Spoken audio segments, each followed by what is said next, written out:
lucky enough to learn from my coaches when I started my first software company years and years and years ago. But the problem that most cash physical therapy entrepreneurs run into is that they're thinking so small that it's leading to asking small questions, which lead to small solutions, which lead to small results. And so there's practice owners. There's someone that we just that just joined our mastermind recently that just cracked their first $50,000 month ever.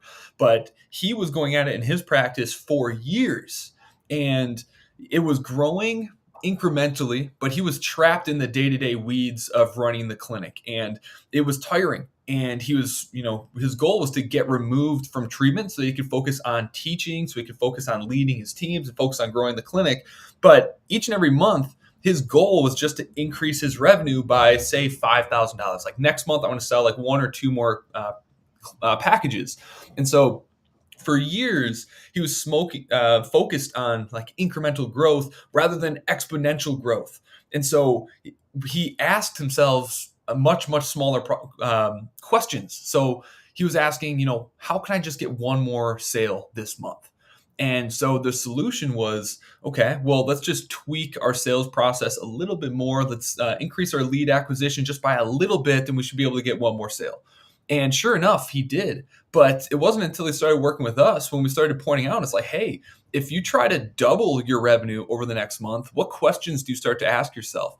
And it became, what is a new new marketing channel that we can implement? How could we dial up our lead acquisition even faster based off of these booking rates and these close rates? And when he started asking himself those questions, he found that he had much more control over his business, because those bigger questions led to him getting more data within the practice. He started figuring out like what levers are going to move the needle the fastest within everything.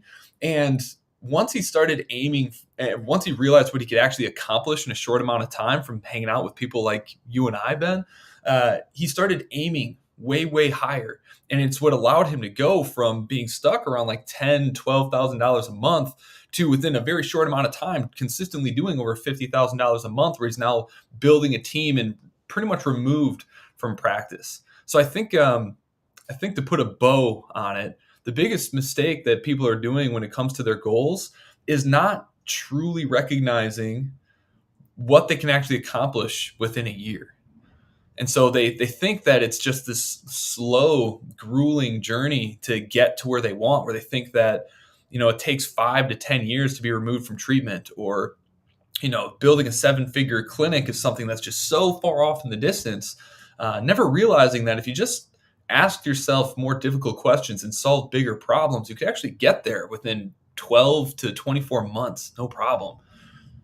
Yeah, I think that's where I had kind of a luxury too. When I opened my practice in Oakland, I had no intention of actually staying there. It's just that's where I ended up, because I was doing a traveling contract and knew I wanted to get back to Iowa eventually and whatnot. And then I grew more quickly than I thought, and they created a problem. Like, well, now I'm kind of stuck here because my practice is here. Yeah. I want to go back to Iowa in a year or two. How do we make that happen? Right. So that was the question I was asking myself, that I was forced to ask myself, due to circumstances that a lot of people don't have to necessarily ask themselves. Right.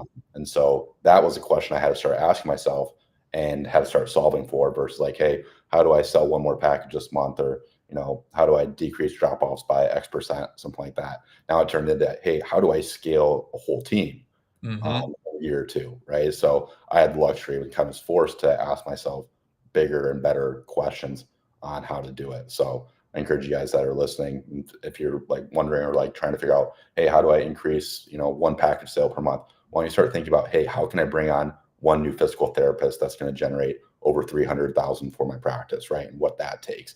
So start thinking, like Jordan said, asking bigger and better questions to things. Right. And so in this video, we're going to talk about how to set those goals, how to be methodical when you set them, and how to reverse engineer them so you actually hit them. But there's one goal that everyone has when they first start their practice that just slows down their progression and causes months and months of pain and frustration, because everyone starts out with this same goal unless they've received some sort of mentorship from somebody else. Their first goal is always to just fill their schedule, just to get patients on their schedule, rather than how do I replace my salary as quickly as possible.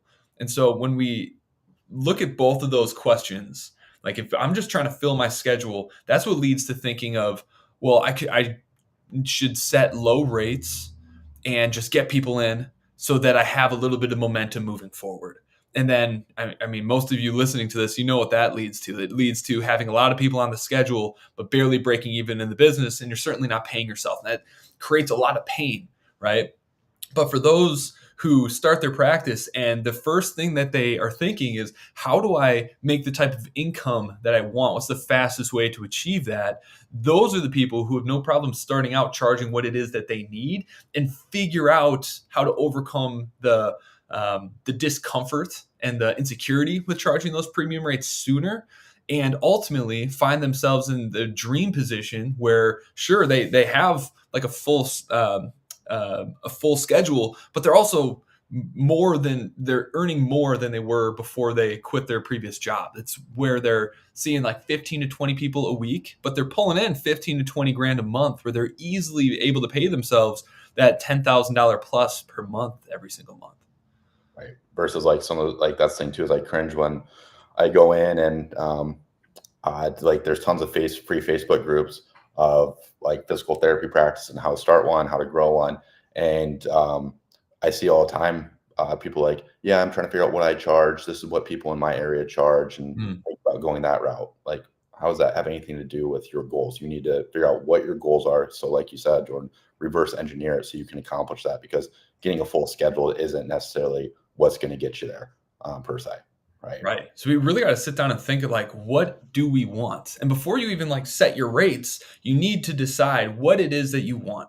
So before you worry about what your next goal is within your practice, we got to remember that our practice is there to serve us. We're not there to serve our practice. To quote you, Ben, in one of the videos we recently made on setting your rates. And if that's you, click the link inside of the description beneath this video once we get this thing live. So I'm going to be adding it afterwards, where we'll put our full training on how to set your rates. But the first thing that we have people do is determine, how much do you want to make personally each and every month? How many hours do you want to spend treating? How many hours do you want to spend doing admin work or business development work? And then once you have your dream work situation nailed down, that's what you do to calculate what your rates are going to be. But it all starts with like, what do you want? And then once you have what you want, reverse engineering it becomes pretty simple. And that's what we do to calculate what we ought to be charging on for each and every one of our visits. And so it all starts with having that lifestyle that you want to have as the North Star that you're using to create all of your decisions, because you don't need to start out low and start to like work your way up to that. If you just start out with the systems and the practice model is going to get you your goal, you'd be shocked at how quickly it all actually falls into place. Yeah, no, it can really happen very quickly for people. Like they can go from be able to replace their income in 90 days or less in some cases if you do it right. And so yeah, I'm biased because I created it, but there's a great calculator that, yeah, like Jordan said, comment below if you guys want that calculator. Something I built out that will help make it very black and white on what you should charge based on your goals, and you don't have to try and figure out all the equations and stuff. You just plug in 3 or 4 different cells on it, and then it'll spit out what you should be charging and give you a real clear-cut roadmap and clarity on what it's going to take and what you need to do to be able to replace your income. So definitely check that out and comment below if you guys want access to that. Right. And there's this book. It's called 10X is Easier Than 2X. It's by Dan Sullivan and Dr. something. Incredibly good book, but it highlights kind of what we're talking about here, where a lot of you are sabotaging your success because you're thinking so small that you're actually making life way harder on yourself, because you're focused so much in the weeds, because you're focused on minute, small changes that create small results. And so if you like to take another example of one of our clients, Chris Smith, when he joined us, he was doing about $15,000 a month. His goal was to have a 7-figure clinic that operated without him. And his goal was to do that as quickly as possible. He didn't sabotage himself by thinking that that was something only possible within like the next 10 years. He knew from Ben's journey that it could happen in a very short amount of time. Ben, how many years did it take you to get to the seven-figure mark in your clinic? It took us about 3 years. Well, total revenue generated to hit the $1 million mark. It was just a little over two, but then in our third year, entirety of the 12-month of the third year, we generated $1 million. Right. And so you're kind of like the 7 minute mile. 7 minute mile. That doesn't sound right. 4 minute mile. Something like that, whatever the right. Oh man, I use this analogy all the time, and I'm messing it up. But basically, like once he saw that it was possible from you, he knew that he could do it. And within 12 months, he had gone from 15K a month to doing around right under 80K. Now he's doing well over 80K. But in 12 months, because he believed that he could do it, he set the goal that he could do it. It was uncomfortable, but from that perspective, every single day, every single month, when he set his monthly targets, it was based around how can I get to seven figures as quickly as possible and remove myself from the clinic so I can spend time with my kids and with my wife and run things remotely for the most part. And so every question he asked himself was from that frame. And because of that, he was able to accomplish it within 12 months. And I'm telling you right now, he did not work harder than most of you just trying to get to 10K a month. He actually worked substantially less. He just asked himself much, much better questions. And as entrepreneurs, that's really the secret to everything. Learning to ask the right questions. That's why some people grow and scale their practices almost effortlessly, while others are just so stuck and they're grinding and they're hustling, but they're just slowly growing at a snail's pace while they're getting blown by others because they're asking the right questions and working on the right things. Right. That's the thing too, is you can be working really hard, but if you're not working on the right thing at the right time, you're not going to go anywhere. Right. And you might have chosen the right thing, but it's actually the wrong time. Right? And then you might have chosen the right time, but it's the wrong thing. Right. So you really, to get things to move very quickly, you need to be focusing on all three of those things. So yeah, not to diminish Chris's work. He's a hard worker, but he just works really smart. Right. And that's why he's able to go a lot further and whatnot. So that's right. So for those of you who are listening in on this, how do we apply this? How do we start to think bigger? Well, I would challenge you to, one, sit down and write down whatever your goal is. How much money do you want to make personally this year? Not just what you need, but what do you need to live comfortably, to live the kind of life that you might not even think is possible for you? I want you to pick out what that number is, and I want you to double it. Just for a thought experiment. If you were to double what your impact goal was this year, if you were to double what your revenue goal was this year, then sit down and start to ask yourself, okay, well, how could I potentially accomplish that? What would have to be true, or what would I have to change in order to make this a possibility? And then reverse engineer that. But for the most part, everyone here that's listening, your odds are you're undermining yourself by not fully believing in yourself, by thinking that it has to take 3 to 5 years to accomplish your goal. Just ask yourself, like, what would it take if I had to do this? Gun to your head. If you had to accomplish it this year, how would you do it? What people would you reach out to for help? Who would you need to bring on to make that happen? What sorts of skills would you want to start developing to make that happen? What kind of systems would you need to make that happen? And once you come from that frame, all of the things that you need, all the problems that you currently have in your clinic start to expose themselves pretty quickly. Yeah. Any advice, Ben, on setting a goal for this year? Yeah, it's something that I do every single year at the before the new year. It's from the book EOS, and it's a great spreadsheet. They have it's a free toolkit. You can go to their website, EOS, and there's a toolkit. You can download this document. Vision Traction Organizer, VTO doc. Yep, VTO doc.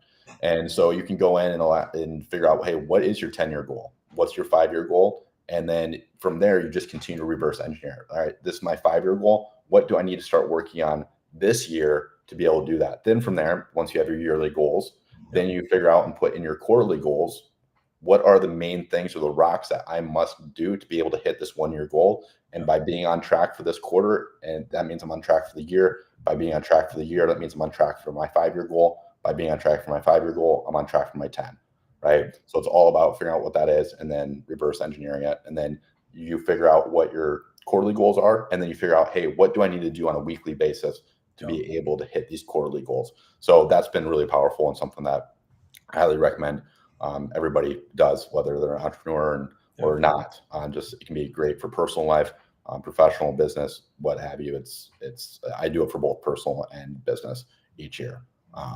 And you got to make sure again that your business is working for you. So it's important to build out your personal goals first, and then you figure out how can my business goals support my personal goals that I have. So that's what I do each year, and that helps immensely and just makes it more digestible. 100%, because it's your goal shouldn't just be this big pie in the sky thing. It needs to be something that makes you uncomfortable, and it does need to be achievable and measurable. But I think maybe a big portion of why people struggle to do this is because they really are limited by the environment that they're in terms of what they think is possible. Like, you might come from a family that doesn't come from money. I know Ben and I don't. And so there's a time in our lives where the idea of having, being a millionaire and being able to have the time and financial freedom to really make a massive impact in our local communities and within the world was something that probably, for a while seemed impossible. And so we have to understand that we are sabotaging ourselves in a lot of ways by limiting us to the beliefs of the people around us, of what our parents thought were possible, of what our local friend or like our friends and our close acquaintances think is possible. And so when you set your goal, keep in mind that you need to push a little bit further beyond and realize that a lot of us stay stuck exactly where we are because we're internally afraid of outgrowing our local environment. Because the idea of how much your life will change if you did become a millionaire, to think about how your relationships would change with your siblings, with your friends, with your parents. These are all things that we subconsciously do sabotage on a regular basis. That we just don't think that that's possible for us because our parents certainly didn't think it was possible for them. Our friends don't think it's possible for them. They might even think that we're crazy for even trying. And so we don't push ourselves to that level. And for many of you, like for Ben and I, like becoming a millionaire it wasn't the goal. Building $1 million businesses wasn't the primary goal. For Ben and I, we're momentum based beings. Like, we're high performance individuals. And so, yes, making a lot of money is like a side effect, but our goal is becoming the versions of ourselves capable of being a millionaire and capable of running 7-figure businesses. That's what drove us to get to the point that we're both at. And so if you're looking at this, trying to set a goal and you're like, I don't need to make $1 million. So it's like, but don't you want to be the version of yourself that could? Maybe that's the goal that you need to put down, and really focus on not just the numerical value of what you're pushing for, but like the type of person, the type of obstacles that you have to overcome in order to actually get to that point. That is a worthy goal, no matter who it is that you are. And so keep in mind, it's like, as Ben said, it's like you have professional goals, but you also need to have personal goals. And so we need to be very intentional about all the aspects of our life, our relationships, our spirituality, our income, our business, our relationships with friends and family. All of these things should have their own goals associated with it. All the things that is going to help you create your dream life, not just money, but all of these areas need to have a goal. And once you have that like 10-year vision of what you want your life to look like, as Ben said, use a tool like the Vision Traction Organizer from EOS.com or from the book Traction to reverse engineer that, to figure out what your annual targets need to be on track to hit that. And then we'll dive in a little bit into like how to go about reverse engineering to make sure you actually hit that goal. But anything to add on top of that, Ben? No, I think that's spot on, and yeah, I dropped some comments in the chat. Somebody's asking for book recommendations, and one of them that was really impactful for me was The Magic of Thinking Big, and it Yeah. just really challenges your thought process and your thinking around things. So definitely check that out in combination with completing the US traction book and document. Yeah. Another one is, and I'd love to know what kind of books that you're into. But along this topic, 10x is easier than 2x. Very good. Would you say The Art of Thinking Big? It's The Magic of Thinking Big. The Magic of Thinking Big. If you're someone who struggles with talking about money and struggles with setting large income based goals, because money has always been a weird thing for you and your family, I'd recommend reading the book, uh, How to Make One Hell of a Profit and Still Get into Heaven. It's a really good book around reframing how to think about money, and by reframing how you think about money, allow you to set bigger goals associated with that within your business. Because we know the more money our business makes, the more impact we're able to have on the world, the more impact we're able to have on our families, and the more flexibility we get to have within our own lives to not only do all the fun things, but also to be able to help who we want, how we want, whenever we want, which I think is everyone's goal within the audience of this podcast. Yeah, and I think there's something that's really helped me with this is realizing like money's got to go somewhere. You Mhm. know, like do I feel like the money would be better used in my hands than the average person? Personally, I think yes, Yep. right? And so it's my obligation to do that because I feel like I'm able to do very good things with it rather than putting in large corporations' hands, insurance companies, other compromised um, ethical in the businesses. It's Yep. better in my hands than theirs, right? And so it's going to go somewhere. If you don't do it, it's going to go somewhere else. And whose Right. hands is that going to be in? Who knows, right? So if you feel like you're better, but you're going to be able to do a better use of it than the average person, then you should be trying to accumulate as much wealth as you can to be able to do good with it.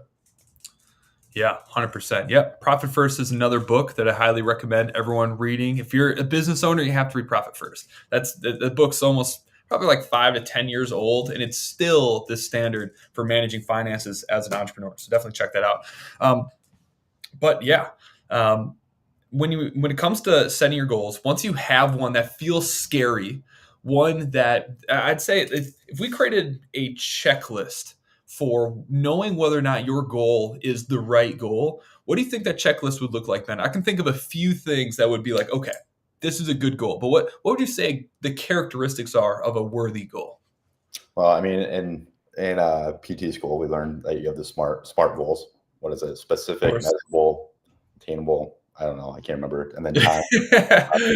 We're gonna Well, have to. looking back, it's not. Those are pretty solid, right? You do want to make sure that Right. it's big things. Making sure it's measurable, and then also making sure that you're putting a timestamp on it as well is big. But yeah, I Right. mean, it really just goes. I think it just starts with what do you want your life to look. The first question you got to ask yourself is what do you want your life to look like? Right. And from So there, I did look up the acronym, make sure we had it right. It is specific, measurable, achievable, relevant, and time bound. Okay, those are all the things that a goal absolutely must have. But I think um, on the almost like a emotional spectrum of it, I think a worthy goal that is big enough to create real change within your life and within your business, it needs to be scary. It needs to freak you out. Um, and quite honestly, it should make you a little bit uncomfortable if you did achieve it. Because one thing that I know that I struggled with, that I know sabotaged me for a really long time, is I grew up with less than pretty much everyone else around me within my life. And so my view on money was pretty negative. I didn't like people that had a lot of money because they got to do all these things that I never got to do. And that created a lot of envy within me.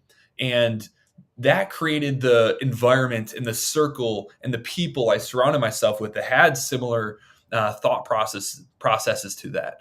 And so when I started entrepreneurship when I was 18, I still kind of had these philosophies, and it was scary for me to think about, if I started making all of this money, like who am I? Are my friends still going to like me? And the thought of outgrowing your inner circle is a really really scary thing. And if you are setting goals, if you're setting big goals that you want to change your life, you should feel that a little bit. It's a very, very natural thing that all entrepreneurs have to deal with if they are setting goals that are going to make a massive impact within our industries. And so, if you're wondering if you have the right goal, ask yourself, is this going to just enhance my lifestyle, or is this going to change my lifestyle? Is this going to put me in a whole new bracket? What is this going to mean for my family? And if it's just incremental change, then I would argue that it's not big enough of a goal. It should be an exponential growth curve. And when we aim for that exponential growth, that's when we're going to start to ask really, really good questions. We're going to set really good quarterly milestones to achieve that goal. And you're going to get a lot more clarity around what's broken within your business and what needs to change in order to get where you're trying to go. 100%. I think it's great. You've got to be able to set goals that, your life is just going to look completely different. Right. And because that's scary. So, right. And even if you don't hit them, like, who cares? Because you're still going to greatly surpass your previous goal. So whatever your goal is, at least double it. And if that doesn't scare you yet, 10x it. Okay. And then reframe every single meeting you have, every single planning meeting you have of like, how could I hit this? Because even if you fall wildly short, you still are going to be astronomically further ahead than if you just kept that 2x mentality.